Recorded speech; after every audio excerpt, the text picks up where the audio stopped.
trying to puzzle out what these photos are and what connection they have with the Baltics, because I'm basically a huge recycling cannibal, and to do this presentation, I worked through an earlier presentation I'd given, and then in the end I came to think, well, shall I go and look for some photos? And I thought, well, let's leave these ones, because really what's going on in the Baltics, in some ways, is a kind of guideline or a metaphor or something for things that are happening a bit nearer home. And of course, all these photos actually come from Spain.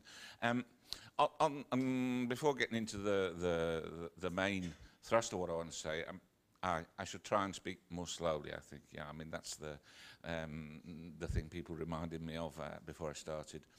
You know, this put the pedal to the metal, you know, which has been quite strongly criticised by Morten, and correctly so. I think in order to understand how that mentality was going, you know, was becoming so predominant among policymakers and politicians in Latvia, at least, you have to think about the wage differential between Eastern Europe and Western Europe. I mean, this was really quite important, reading through the IMF documentation of the time, 2006, 2007. They kept, the IMF, people on the IMF missions, kept emphasizing how local people were stressing, you know, how people were migrating out of Latvia and the problem this was causing them. And I think, you know, again, we're here in Catalonia, you know, we're aware of how people can feel in small countries and worry about the future of their countries. And if you just get independence and then you start to see your people leaving to go and build their future elsewhere, it also is a factor you need to take into account. And I think this was part of where the pressure was coming from. And of course, this out-migration with people going to the UK or going to Ireland, to do relatively menial jobs in comparison with perhaps their educational qualifications, but then sending money back home in the form of remittances, which created income streams, if you like, to facilitate acquiring a property, paying a mortgage for the rest of the family. I mean, this was boosting up domestic demand internally, while at the same time reducing the labour supply, which was one of the key factors, I think, in really getting this wage inflation going. And really, this is a way of an introduction how I came to get interested in Latvia, because I can remember reading Bloomberg back in, I think it was about June 2007, and seeing the wage cost, first quarter wage cost data for 2007. I think wages were up something like 30% or something, some incredible number. And I thought, what's going on here? You know, I mean, it's just one of these things that attracted my attention, and this sort of started a process that's kind of led me to be here today. But I mean, I think because, as Morten's already said, one of the factors, I suppose, the area of economics, you know, that really interests me is the interface between economic processes and demographic processes. You know, we talked about Latvia as a developing economy. One of the features normally of developing economies is they have a very specific demographic profile. You know, they're countries that have a large number of young people with a relatively high but declining fertility rate that can establish quite rapid rates of growth by bringing lots and lots of people into the labour market very quickly. And I mean, I would call this kind of, and Krugman, in fact, let's go back to Krugman, in some positive sense, in the Southeast Asian countries, called this piling on the inputs. You know, so I got interested in the Baltics for all these reasons. This then led me on this kind of odyssey which I've been through. You know, which included on the way as an invitation, because I was involved in this devaluation debate, from the then People's Party, I think it is, isn't it, Morten, who were the then government of Latvia in the summer of 2009, invited me to go and participate. They were getting very worried about all the votes they were going to lose because of the decline the very sharp decline in GDP, to go basically to set up conference that they were organising there to go and denounce the IMF and say Latvia needed an external devaluation, something which I refused to do at the time because I don't think it's useful for economists generally to be that involved in very politicised debates.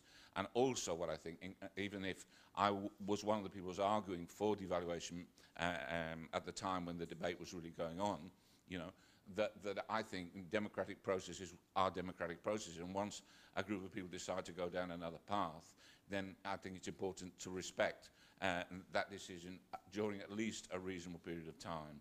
Yeah, and on the other hand, I think now's a great time to be a macroeconomist. I mean, the three of us here are macroeconomists. It's a great moment to be a macroeconomist, and it's a great moment to be a macroeconomist if you like risk, especially intellectual risk, because you really can place your bets. You know, and we really are going to see at some point how all this works out, you know. But I think this American song, never count your money while you're sitting at the table. I mean, I think it's always quite important to let things run along a bit and let's really see what's going to happen, because the argument has swung, you know. In fact, it swung rather like that Latvian GDP curve that Morten had up there, because during the time when the GDP was collapsing, you know, everybody was really paying a lot of attention to the macroeconomists who were saying, even this Swedish guy who went there as the advisor, saying, it's not a question of if, it's when. Then suddenly everything swung around because the recovery started. You know, now everybody's saying that the people who were saying before were advocating devaluation all had it wrong and everything's going to work out. But I mean, we aren't at the end of the story yet, and I think we should, you know, just let these things go on a little bit further. Okay, so with that, let's have the first slide, and well, we'll keep moving on. So, in this presentation, I'm going to argue quite briefly, because I think it'd be more interesting then to open up to discussion, that despite some early encouraging signs, it's far from self-evident that the so-called bells, because we've had the BRICS, we've had the, dare I say, pigs, you know, there's a new group of countries emerged now, the bells. The bells have started ringing. Bulgaria, Estonia, Latvia, and Lithuania. They're the four countries in the east of Europe that are with currencies. Well, Estonia and now is part of the euro, but previously had their currencies pegged to the euro. And I mean, they are seen as a kind of model test case. I think this is very important to understand for what's going on in the south of Europe and Ireland now, because obviously, if the internal devaluation of especially the Baltic countries, doesn't work, then it's going to be very, very difficult to stay in the euro in its present form. So there really is quite a lot at stake in all of this. I mean, it's really, really quite interesting, because we're talking about countries that are relatively small, they're relatively easy to follow. They're not so diffuse and diverse as a country like China, for example, which is very difficult at the moment to see what's going on in China. Secondly, in my opinion, the internal devaluation process may have been under-ambitious and allowed to come to a halt far too soon. Third point, unresolved issues may leave a legacy, one which could weigh down any recovery and lead to more serious problems during the next recession.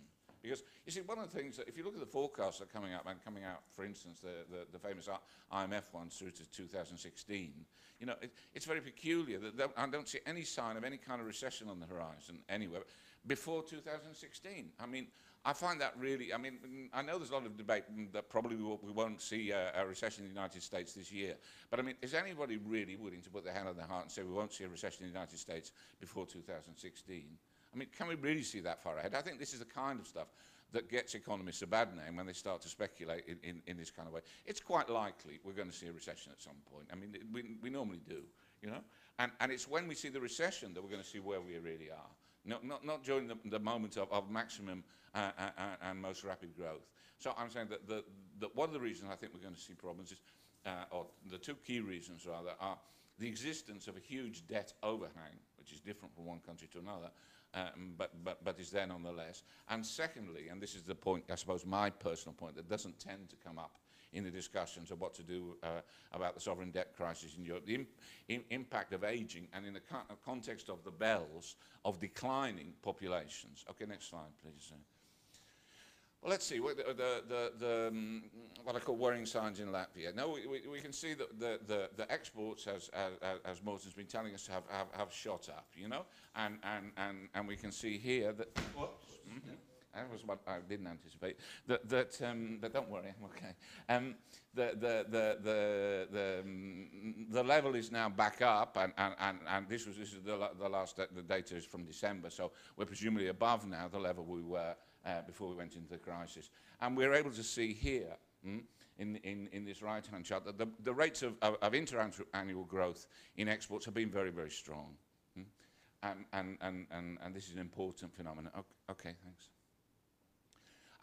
But on the other hand, despite this, GDP growth in Latvia has been slowing during the last 3 quarters. That's why the line's coming down. We had hopeful signs, you know, of a good acceleration in growth, and suddenly it's cooling off again. And the question is going to be why. Okay, next one, please. Well, the first thing you can see is that the consumer demand. You know, we have this huge boom and a huge collapse, and really, it's not going anywhere. And I think everybody's agreed it's not going to go anywhere, at least not very rapidly. And then this is part of the reason why we can see the same phenomenon here with the retail sales. You know, there's just no, you know, V-shaped surge upwards. I mean, so this is why it's all down to exports in the end. Next one, please. While industrial output in Latvia, the curious thing, I'll be showing you later on one slide from Estonia where we'll see the difference between Latvian industrial output and Estonia. There was a nice pickup in the beginning, but somehow or other it's starting to, you know, it's not showing, you know, the extra level of growth that we would like to see. And I think, why is this? Partly because with such weak domestic demand and companies restructuring, yeah, that in fact the drop in the activity for the domestic demand is simply compensating at the level of a manufacturing industry for the export. So they balance themselves out, rather in a way like we're seeing in Spain. And also, well, investments went off the roof as well, and have hardly picked up. It needs to be said that most of the investment that was going on in a country like Latvia, as in a country like Spain, you know, was into property. And so, I mean, that you aren't going to expect investment to surge back up to where it was before. But what we need to see, in order to be convinced that Latvia is going to be able to continue to maintain some reasonable level of GDP growth, is a second round level of investment in new capacity, manufacturing capacity to be able to sustain interesting export growth in the future. Okay, so what is in general terms, not talking about Latvia, what's the problem? I mean, this is my favorite chart because it just makes so many things so clear so quickly. This is the US, but I mean, you know, this can be a lot of the developed economies as well as some of the economies in Europe. The background to the problem we have at the moment is that during the last decade there was a very substantial increase in indebtedness. But if we look at the United States case, it's not just something that happened over the last decade. There's been a steady rise in the level of both corporate, household. I mean, this famous American economy is all about consumption. Yeah, but a lot of this consumption is about borrowing money from the future and spending it now. And somehow or other, this dynamic has come to an end, you know? And as I say here, the key point to grasp is this end to this process is structural and not cyclical. I mean, you can't see people talk about the credit cycle, and of course there is a credit cycle, but I mean, if you look at this, I mean, you know, it's not a cyclical oscillating, you know, it's all been going one way.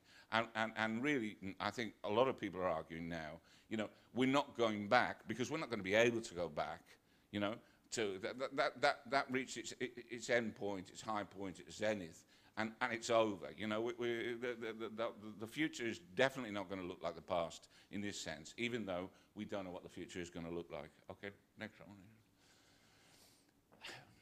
So what happened? Basically, in a country like Latvia, cheap interest rates supported by a currency peg meant that Latvian households and corporates got themselves heavily into debt. Why is a currency peg important? Because people lent money to Latvians in euros, which is the reason, perhaps, you know, we haven't really explained adequately why Latvia has such a problem with devaluation, is simply that the debts are denominated in euros. And then, obviously, if Latvia devalues, the people holding the Latvian debt, the households and the companies, will find it much more difficult to pay back the money in euros if the currency is much cheaper. So it was the guarantee, well, two things, I think, you know, the currency peg and the likelihood, you know, of euro membership that meant that investors were prepared to lend the money to let Latvia get itself into the situation it was in. And in a way, Latvia's problems began to really exacerbate when the ECB and other European institutions started to talk about the inflation and the difficulty of Lithuania and Latvia entering the euro. This is where Estonia, why is Estonia different? There are many reasons, I think, why Estonia is different. One is its size. Another is, as Raul has been saying, the kind of level of solidarity and social cohesion among the population. Yeah. But a third is, obviously, they had an objective, and they didn't, you know, if you're hanging on the cliff, you know, by your hands, and you start to slide, well, but if you actually feel that you can still get up there, it's obviously a lot more comfortable situation, you know. But what happened to Latvia? They were hanging over the cliff, and the fingers started to slip, and then, you know, well, we were off to the IMF in the end with that. Okay, next one, please. Yeah, well, just a couple of points here, and then I'll flip rapidly through, I think, because I don't want to get into too much of all this, but we can see, here's the current account deficit. I mean, why is a deficit in current account, you know, for the people who don't study macroeconomics important? Simply, when you've got a deficit, more or less, you can say you're going to have to borrow money. Somebody's going to have to be borrowing, whether it's the government or the private sector, money from the outside in order to balance the books. So a current account deficit is an undesirable thing in the longer run, because it means you're accumulating external debt, you know.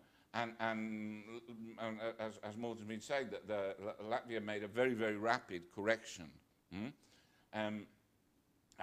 in part, as the IMF themselves point out, because company profitability collapsed, so that actually the money going out of Latvia on the interest account side became very low as well, you know, which gave a rather more favourable picture. But as the IMF pointed out, as the economy picks up again, you know, people are going to start booking profits, and money is going to start going out again. And this is what we see, because the current account has now started to go down again. This is influenced obviously by two things. Yeah, one is the item I mentioned, and the other is obviously energy prices and the impact of this on the balance of trade deficit or trade balance. If we look at the other one, I mean, this is I think everybody's been, you know, Morten and Raul in different ways talking about this in Estonia and Latvia, the unit labour costs. I would just make one point here that I think some people don't stress enough on occasions, and that's one of the reasons unit labour costs drop much more sharply than, as we're going to see in a second, hourly wages drop, is because actually there's a change in the composition of the labour force. And I think that's something we're very, very aware of here in Spain. I mean, in fact, unit labour costs came down quite dramatically in Spain as well after the crisis, simply because the people who were working in low value-added areas were displaced out of the economy. And it's a kind of strange paradox, you know, that having low unit labour costs doesn't necessarily mean having low wages. I mean, Germany is a country which has very low unit labour costs, which is why I put them here in this case, but has comparatively good wages in comparison with many other economies. Why? Because the productivity is good. So what happened when the construction boom collapsed, you know, is a lot of people who are working in construction in low productivity situations, you know, were forced out, and this kind of skews the data a little bit. It makes a nice looking graph, but if we can go to the next one, we'll see that, in fact, if we come to hourly wages in the private sector, and this was also in part in Morten's presentation, the degree of the internal devaluation wasn't as enormous as the change appears to be in the unit labour costs chart. And I think hourly wage rates are a very important item in looking at the internal devaluation. Another thing that I find a little bit worrying, which is why I'm asking the question, did it go deep enough and has it stopped too soon, is if we look at the inflation chart, there was, and I'll try not to fall off the cliff, like Latvia, I'm going to try not to fall off the cliff. You know, there was this quite abrupt, and as we've seen incidentally in the Irish case, you know, of a significant deflationary movement, but suddenly we're back with inflation. And you're in a currency peg, and inflation in a currency peg, or inside the euro, it looks very good from the point of view of your deficit and your debt to GDP, but it's very, very harmful in terms of export growth.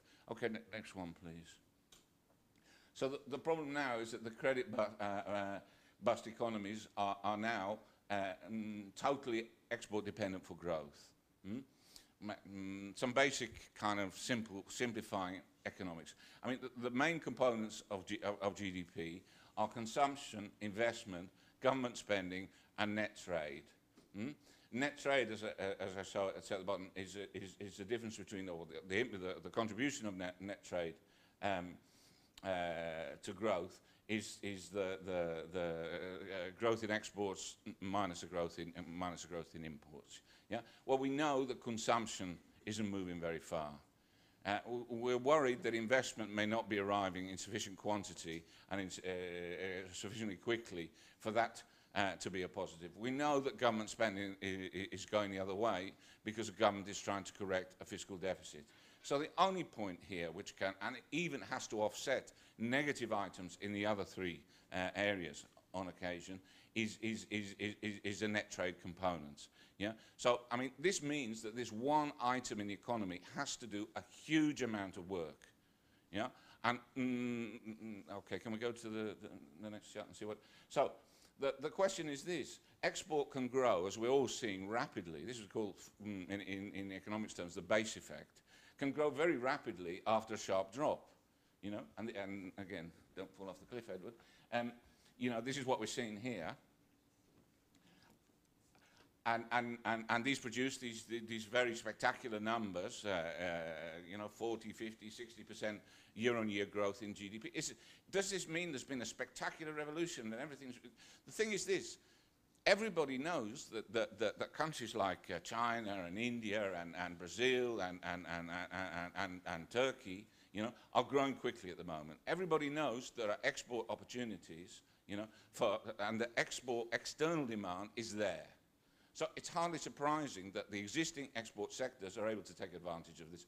The problem is the rest of the economy that was geared to the internal market and to domestic consumption faces a very, very different situation. And moving resources over, you know, from that domestic market to the external market is what the whole debate about devaluation and the whole issue about how to get back to sustainable growth is about in these countries. And as I say, once you get back to the former level, it's harder and harder to get enough growth to drive GDP forward.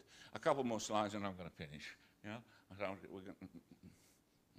So, in addition, and this I'm not going to develop very much more today because I've tried to focus to some extent more on some points that could then be talked about. The workforces and population in all the belt countries are aging and shrinking, you know? I mean, this is I mean, I've kind of cut that chart in at a very, you know, the 2 million point, so it makes it look more quite a dramatic. It's a softer decline, but it's a decline. The median population age is going to go up from 35 in 1990 to about 43 in 2020. This is a peculiarity of Eastern European societies because they are still, in some ways, developing economies, but they're developing economies that are developing with an aging process that is not that dissimilar from the older, maturer economies of Western Europe. And part of the responsibility for this is, of course, having had years and years of very low fertility rate. And next one, please, Morten. Why is all this a problem? It's a problem because your underlying trend growth may start to slow, and you still have to service the debts accumulated when you're growing more quickly. And I've just put, and maybe I'll finish here and throw it all open to more debate. I put these are 10-year averaged growth for Japan and Italy, who along with the three oldest countries on the planet are Germany, Japan and Italy. Curiously, they're all export dependent. I think that's not just an accident. The funny thing about Italy is it's export dependent, but it's not competitive, so it can't export very much, and it doesn't get very much growth. And this is part of the problem for Italian accumulated debt. But what we can see here is, I mean, this is the typical, development pattern. Japan in the 1960s was getting like China now. I mean, we would expect China to follow this path, and much more quickly than Japan, because China is going to age very, very quickly.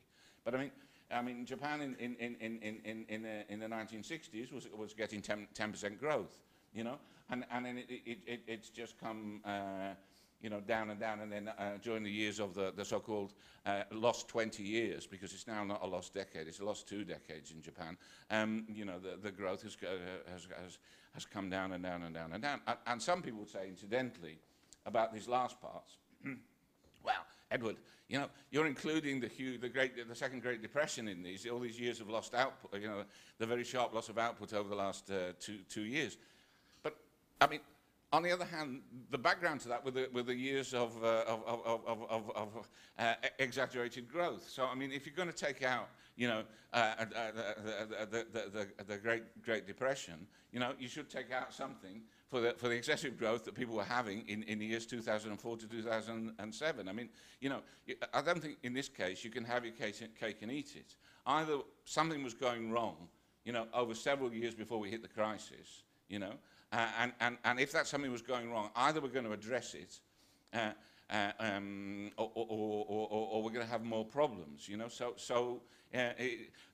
one thing is for sure, that we're just not going to go back. The normality is what we have now, in some ways, and we're not going back to an old normality which was so much better and where all the problems didn't exist. Okay, thank you very much.